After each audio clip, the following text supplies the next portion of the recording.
Ravie de vous retrouver pour une nouvelle saison de votre émission Maëcha. Et nous commençons très fort car nous allons commencer avec cette série événement, une série qui fait sensation, qui a fait également sa rentrée sur Mayotte la Première, une série 100% féminine qui est faite par des femmes et qui parle également des femmes. Et pour nous en parler aujourd'hui, nous allons également donner la parole à deux invités. Mais voici d'abord la bande-annonce de la série Colloque. Ingénieur dans le BTP le jour, à gérer toute une équipe et petite fille la nuit qui doit rentrer sur la pointe des pieds pour ne pas se faire prendre par ses parents. Pourquoi on ne prendrait pas un appartement toutes les quatre? Damas, l'amour de votre vie vous attend. Appartement ou chez maman? Vous êtes là pour... De votre vie vous attend.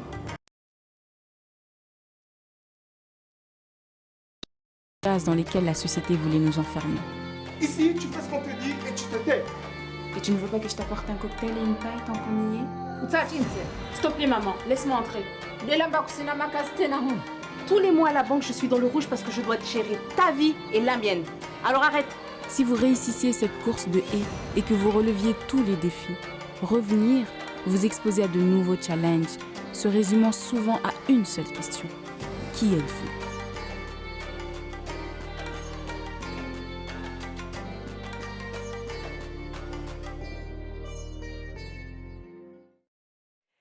Et vous n'avez sans doute pas raté ces épisodes. Vous avez déjà eu la chance de voir 2 épisodes de cette série Colloque qui raconte la vie de ces 4 femmes mahoraises de la nouvelle génération. 3 d'entre elles reviennent de la métropole.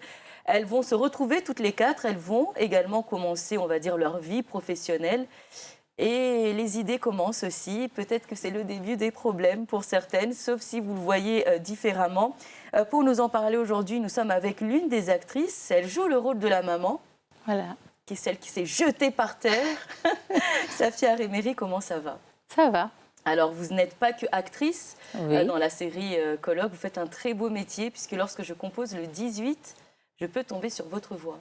Oui, c'est ça, oui. Je travaille au SDIS de Mayotte, au CTA Codis, au centre de traitement de l'alerte, qu'on peut composer le 18 ou comme le 112. Et ça va, ça se passe bien? Très bien. Voilà, en tout cas... Et je passe justement un petit coucou à mes collègues, les pompiers, le CTA Codis et l'état-major, là où je travaille. Merci en tout cas d'avoir répondu à cette invitation. Et puis, nous sommes également avec celle qui a eu cette idée-là, voilà, de réunir ces 4 jeunes femmes, de vouloir casser un petit peu les codes. C'est Jacqueline Djoumaguez, vous êtes la réalisatrice. Déjà, on vous connaît avec la série Askip. Et là, Colloque, comment allez-vous? Ça va très bien, Youmna, merci et vous? Ça va très bien, je suis vraiment contente de vous avoir sur ce plateau. Colloque, bon déjà, tout de suite, comment est venue cette idée? Pourquoi vouloir mettre en scène des jeunes filles mahoraises qui parlent d'elles, qui parlent de la vie des jeunes filles à Mayotte? Peut-être parce qu'on ne les voit pas suffisamment à la télévision, ou du moins pas dans des rôles qui correspondent à ce que vivent cette jeune génération de femmes mahoraises. Moi, mon but en écrivant Colloque, c'était qu'en allumant la télévision, on voit des choses qui nous ressemblent. Alors, certains diront que c'est totalement faux. Évidemment que c'est faux dans le sens où Colloque est une fiction, mais ça raconte quand même une réalité, celle de cette jeune génération de Mahorais et de Mahoraises qui revient sur le territoire après des années passées à l'extérieur et à qui on attend d'eux qu'ils restent à leur place d'enfant. Et vous avez choisi justement de mettre en scène, bien sûr, quelque chose qui ne se fait peut-être pas forcément à Mayotte, c'est-à-dire de vivre en colocation. Qu'est-ce que vous avez voulu passer comme message? Parce que vous auriez pu justement raconter cette histoire-là en laissant les filles chacune chez maman et chez papa. Et vous avez justement voulu passer le message de cette manière. C'était quoi le message voulu? Le message voulu, c'est que si j'avais fait Colloque, du coup ça ne se serait pas appelé Colloque, ça se serait appelé chez papa, chez maman. Ça n'aurait pas été la même histoire dans le sens où ça n'aurait pas été une histoire qui met véritablement en scène une réalité qui est occultée par tous, parce que personne n'a envie de le voir. Donc j'entends la culture, la religion, dans les remarques qu'on a eues, ça revient souvent pour expliquer pourquoi est-ce que les jeunes femmes ne peuvent pas habiter toutes seules.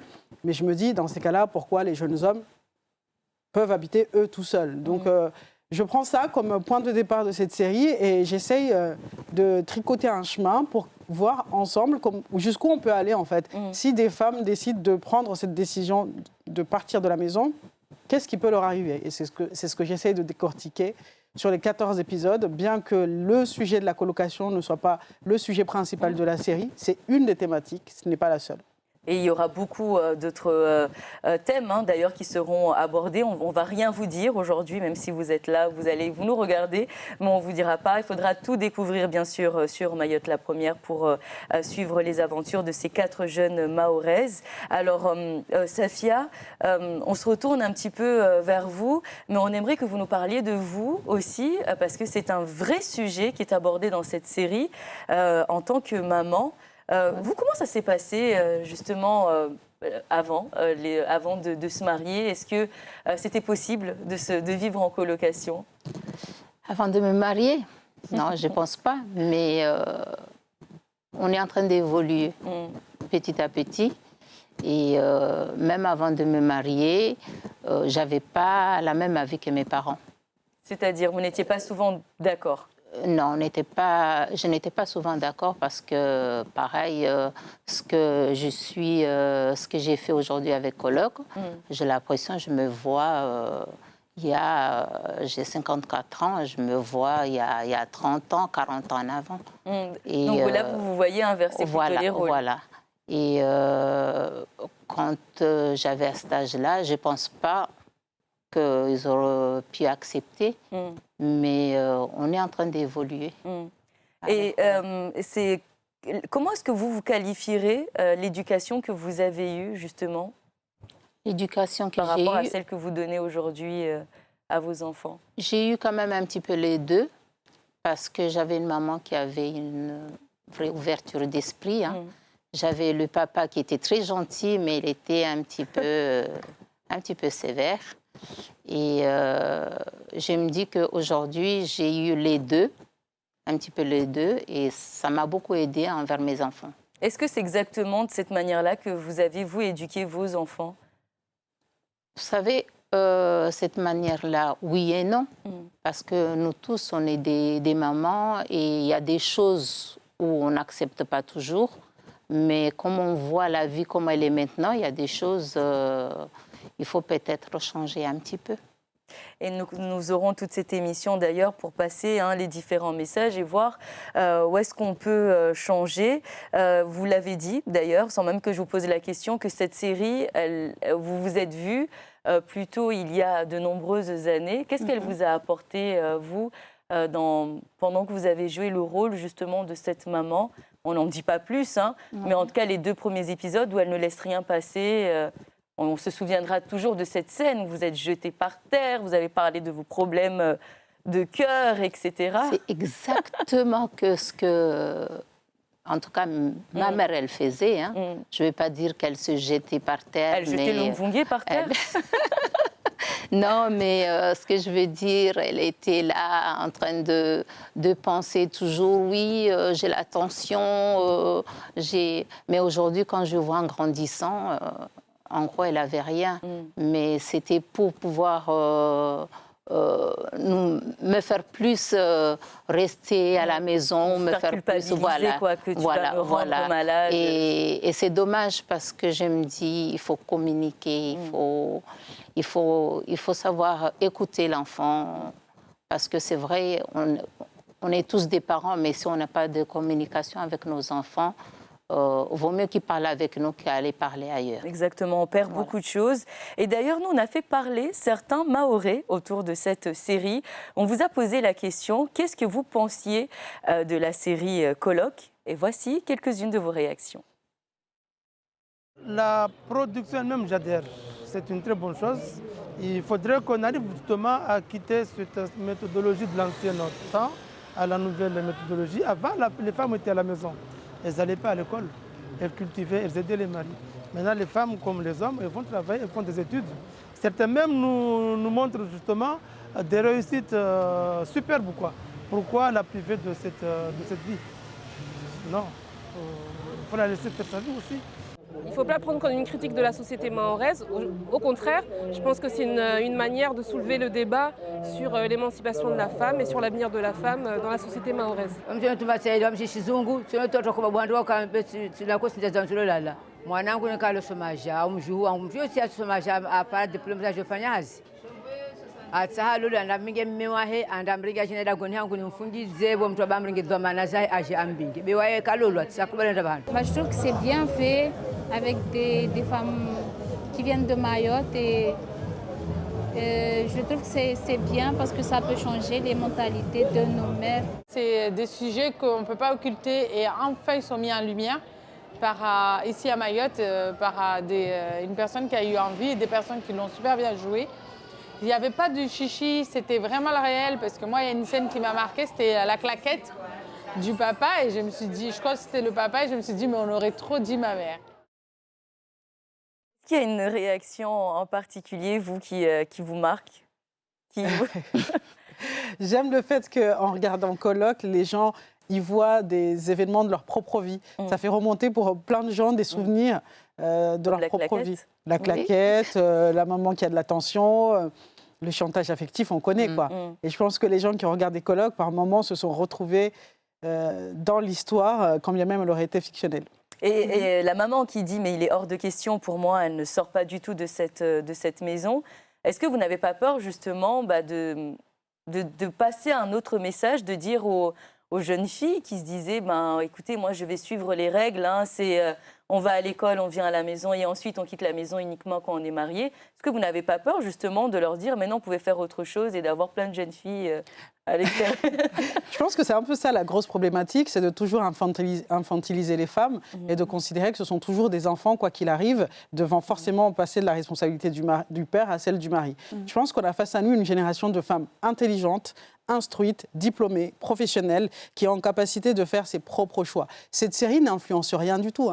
Il n'y a rien dans cette série qui ne se passe pas déjà là, dehors, et que les parents ne savent pas. Moi, j'ai construit Colloque comme étant un outil destiné à favoriser le dialogue au sein des familles pour qu'on tienne pour une fois un discours de vérité, qu'on sorte des hypocrisies tabous de notre société pour pouvoir véritablement aller l'un vers l'autre, que les parents puissent aller vers les enfants et que les enfants aillent vers les parents et pouvoir échanger véritablement sur les attentes. Les mères ont raison de défendre leur position dans quelque chose qui représente ce qu'elles ont toujours connu. Mais les jeunes filles ont également raison de vouloir potentiellement se sortir de ce qui a toujours été connu pour faire autrement. Place au débat, c'est tout ce que je dis. Est-ce que dans la vraie vie, comme on dit, vous accepteriez, vous, que vos enfants vous annoncent quelque chose comme ça? Vous savez, moi, c'est comme je vous ai dit tout à l'heure. Moi, avec mes enfants, je communique beaucoup. Et si une de mes enfants vient me dire, vous savez, moi j'ai 4 filles, et ils ont tous voyagé, sont partis faire leurs études loin, à l'extérieur. Si là-dedans, si on pense que quand on va ailleurs, on risque de faire des bêtises, on peut la faire sur place. Ça c'est vu aussi différemment, en tout cas par les personnes que nous avons rencontrées. D'ailleurs, vous allez les entendre aussi à un moment donné. Mais qu'est-ce que vous faites aussi, par exemple, des critiques, ou plutôt vous, comment vous recevez les critiques? On l'a vu notamment sur les réseaux sociaux où ça a explosé dès le premier épisode, où vous allez dévergonder nos filles, vous ne respectez pas les coutumes à Mayotte, vous donnez une mauvaise image, toutes les filles vont croire que ça c'est possible, etc. Comment est-ce que vous recevez, vous, ces commentaires-là? Alors moi, j'ai tendance à recevoir la critique positivement quand elle est fondée, quand elle permet un débat éclairé et qui permet à tout le monde d'avancer. Encore une fois, je réitère, on ne dévergonde personne avec Colloque. Il faut arrêter de croire que là-dehors, il ne se passe pas déjà des choses. Qu'on ne veuille pas le voir, c'est une chose. Mais que ça n'existe pas, ça en est encore une autre. Et Colloque ne fait que mettre le doigt sur quelque chose qu'on n'a pas envie de voir, c'est tout. Et cette série, il y a beaucoup de dialogues, il y a même quasiment que ça. Mais c'est parce que pour la première fois, on montre et on dit des choses que beaucoup voudraient qu'on taise. Et je réitère le fait que les filles sont responsables d'elles-mêmes. Elles sont majeures, elles sont en capacité de prendre leurs propres décisions. C'est même presque insultant de laisser supposer que ce sont des gens qui sont influençables, encore une fois, comme des enfants. Et je pense que s'il y a eu des critiques sur les réseaux sociaux, il y en a eu beaucoup de négatives, mais il y en a eu encore plus de positives, de personnes qui nous écrivent à nous sur les réseaux sociaux en nous disant « Merci, enfin je me sens représentée, enfin je me sens écoutée, je ne suis pas seule et je ne suis pas folle. » Aussi un peu de ça. Je ne suis pas folle. Pareil, vous parlez beaucoup d'éducation, de communication avec vos filles. On ne parle pas des filles de coloc, hein, vos enfants à vous. Qu'est-ce que ça apporte en plus dans votre vie au quotidien, dans l'échange que vous avez, justement, parce que vous mettez en avant cette Justement, ça change beaucoup de choses parce qu'il n'y a pas de mensonge quelque part. Parce que moi, je prends encore moi-même. Hein, des fois, quand moi, j'adorais jouer au basket pendant ma jeunesse. Hein. Quand j'allais jouer au basket, quand je rentrais à la maison, si ma mère elle était fâchée, j'étais obligée de mentir. Et je trouve dommage d'aller jouer et revenir dire la vérité, qu'on est obligé de mentir. Est-ce qu'on dit toujours que c'est pas bien de mentir? Mais est-ce qu'on peut tout dire à un parent? Est-ce qu'on peut tout dire à un enfant? Ça dépend comment on dit les choses. C'est comme on a vu dans la série, c'est comment on dit les choses. Moi, je pense... Parler, ça ne veut pas dire qu'on ne respecte pas les parents. Non, pour moi, ce n'est pas ça. Parler, c'est justement, si on parle aux parents, on se confie aux parents, je pense qu'il y a beaucoup de jeunes filles où les choses ils iront bien, quoi. Ça facilite déjà beaucoup la tâche. Vous allez voir, il y a une maman, en tout cas, qui ne pense pas du tout que de vivre en colocation, c'est normal, c'est une bonne chose. D'autres, effectivement, comme vous le dites, Jacqueline, pourquoi pas. On voit aussi ces réactions des personnes que nous sommes partis rencontrer. Moi, la question de laisser ma fille, c'est une confiance qu'elle doit m'apporter. Elle doit m'apporter une confiance, elle doit être mature. Si ma fille a cette maturité de m'affirmer qu'elle peut se tenir, qu'elle peut garder toutefois sa dignité, pourquoi pas? Pourquoi pas? Madame Silamu, kapotezwa toute biashara. Wewe ujua beka jihuza. Tuwaringe mwani ampoteza mamto basi mingati na mfunge amjukumu aboneka sumirenga andela kade afnikitide la vishi. Yetshiguli yango mshiwaye. Kya bepende kalolwa kasina dola la gonya basi la jinyumba badine ka parantsa ho. Aswa jinyumba ketia somme kana baba kana mama. Bema rehun. Sakubalta skumo je mwanangu alamba andake titi habi amba asura jinyumba ne ala la gonya. Labdina katifu. Alors justement, il y a cette réaction, ça a l'air de vous choquer, Jacqueline. Je vais vous faire réagir par rapport à ce qu'elle vient de dire, mais c'est aussi peut-être de vous poser cette question à toutes les deux. On a l'impression qu'on se dit qu'elle est à l'extérieur, c'est ce qu'elle a dit, hein. On est à l'extérieur quand on est en France, soit en métropole ou à l'extérieur pour les études. C'est permis de vivre seul, de vivre en groupe, de vivre en colocation, mais à Mayotte, ce n'est pas pareil. Comment est-ce qu'on fait en tant que femme, en tant qu'homme, en tant que femme, pour vivre quand on a déjà une personnalité à l'extérieur et ici on nous dit non, ce que tu étais permis de faire ailleurs, ici ce n'est pas le cas. Comment on fait pour se reconstruire ou se construire? J'ai entendu la dame, elle a dit, enfin si j'ai bien compris, elle a dit, elle a parlé de notre religion, c'est ça. Alors ma question est là, la religion... En France, il n'y a pas notre bon Dieu qui nous accompagne là-bas. Je demande, hein, je veux comprendre. Parce que ça soit ici ou en France, c'est la même chose. On est en France. Vous ne comprenez pas ça? Oui, je n'ai pas compris. Moi, dans sa réaction, est-ce que vous dites comment on fait pour quand on revient ici, gérer la personnalité et l'expérience qu'on a de l'extérieur ici, je pense que la jeunesse compose, quoi. Je pense que c'est un deal permanent dans une société schizophrène où, en fait, on va donner le change, comme le personnage de Raïssa, qui a une double personnalité, ça se voit très bien à l'image, bien que quelques-uns n'aient pas compris. Quand l'image devient noire et qu'elle parle face à la caméra, c'est ses pensées. Ce n'est pas elle qui parle comme ça à sa mère. Ce n'est pas ce qu'elle ose dire. Ce n'est pas ce qu'elle ose dire. Elle ne le dit pas, ça reste dans sa tête. Et à chaque fois qu'elle revient à la discussion avec un membre de sa famille, eh bien, elle donne le change, elle donne la réponse qui est attendue. Moi, à titre personnel, moi aussi j'ai un enfant. Donc, Et je préfère tenir un discours de vérité vis-à-vis de mon enfant en me disant je préfère qu'il soit dans un univers où il se sent en sécurité suffisamment pour pouvoir échanger avec lui plutôt qu'il mène une vie parallèle. Parce que c'est ce qui arrive. On ne veut pas le voir. On ne veut tellement pas le voir que ça suscite des débats terribles. Mais c'est une réalité. Est-ce qu'on peut en parler? C'est un peu ça le sujet. Est-ce que aussi ce n'est pas plus simple ou plus normal, entre guillemets, de vivre justement dans ses habitudes, voilà, de ne pas vouloir sortir de ce qui n'est pas habituel, c'est-à-dire là vous êtes en train de montrer par exemple ce qui peut être fait mais ce qu'on n'a pas envie de voir. Est-ce que vous comprenez les gens qui n'ont pas envie de changer les choses, qui ont envie de rester comme on fait? On est à la maison, on va en métropole, on vient à la maison, on est chez papa et chez maman, on quitte uniquement la maison quand on se marie. Est-ce que vous comprenez les mamans qui n'ont pas envie de changer ça, qui ont envie de rester dans cette façon de voir les choses? C'est ce que disait Safia tout à l'heure en disant est-ce que Dieu n'est pas en métropole quand on laisse partir ses enfants? D'aucuns diraient c'est un deal parce que nous sommes obligés de renoncer un petit peu à certaines choses pour permettre à ce que ces jeunes femmes aient plus d'indépendance en allant faire des études notamment. Mais quand on revient, on ne peut pas nous demander d'aller acquérir de l'expérience et revenir en nous disant c'est ce qu'on fait quelque part avec toutes les personnes qui viennent ici, quand elles disent justement qu'en métropole, elle a le droit de vivre toute seule, mais pas à Mayotte. C'est ce qu'on fait, on demande aux jeunes filles d'être différentes lorsqu'elles sont ici. Sauf que ce n'est pas possible. Et je pense qu'on a face à nous une génération de mamans qui n'a pas eu la chance de partir, qui a un autre vécu, qui est le leur. Du coup, ces familles, la plupart des familles composent avec leur propre bagage de vie et d'éducation. Mais on ne peut pas nier 10 années qui se sont passées ailleurs. C'est ce que j'appelle, moi, l'effet Alzheimer. Personne n'a envie de savoir. Allez, on va donner aussi la parole aux mêmes personnes. Ils vont réagir sur une autre question qui revient aussi souvent.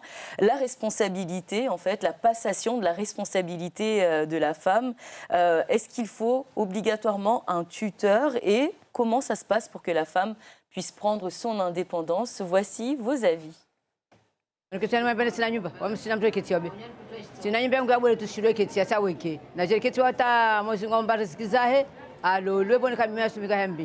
Mwana tutu mbaremba asoma marena mahami chijimi ngabe masir kiti dagola yo lankina wo mtu fadda bambe wo daraba mahna babahe be ha masta mwana ba so stay mahna babahe ha muslimu lazima kiti dagoni ha mahe atatimu aje mtu ajamlole babo ivo mbale le ufungiwa ba vole mewa. On a un esprit libre, on est moderne, donc c'est mieux de comment on appelle ça là, de laisser les enfants vivre leur expérience. Donc quand on vit son expérience, on prend de l'expérience en même temps. Donc c'est une bonne chose de laisser les enfants sortir du cocon familial pour aller de l'avant.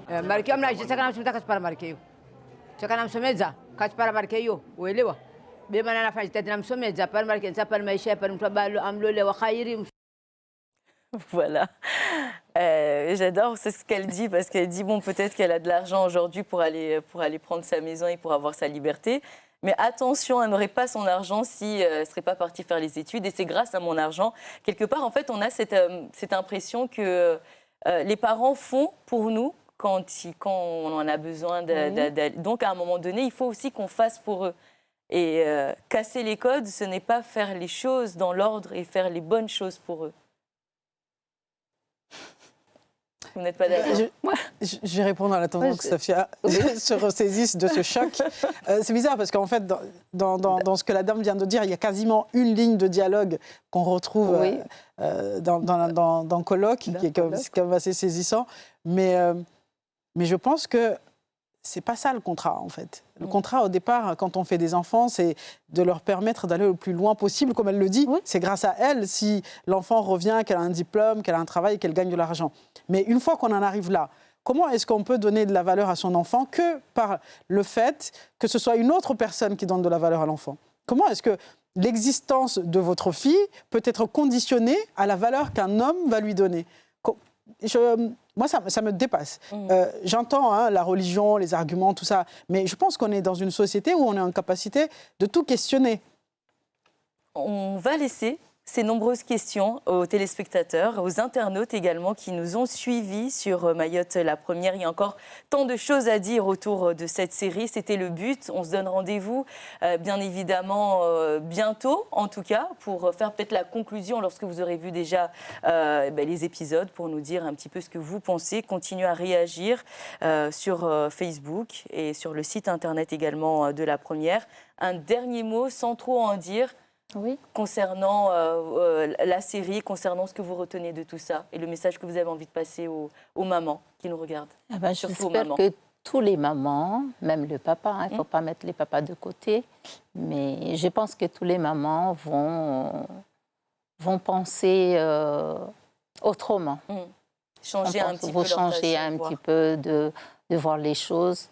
Et que c'est vrai, c'est comme on a vu dans la série, qu'ils veulent prendre un appart, ça ne veut pas dire que parce qu'ils prennent un appart, c'est... Il va se passer des choses folles dans cet appartement. Voilà, il faut... Je pense qu'il faut faire confiance.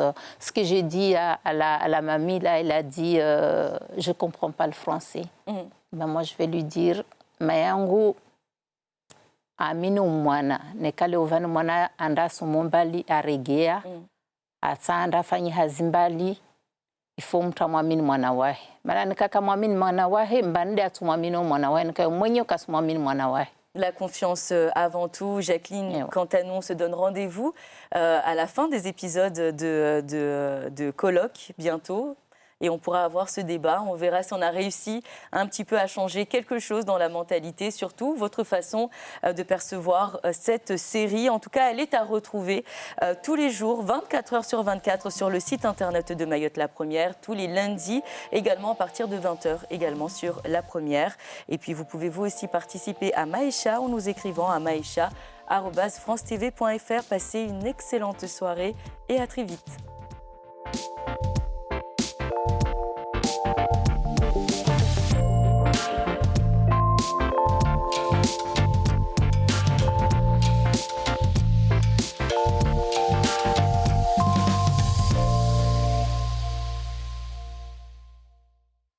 Consentez-vous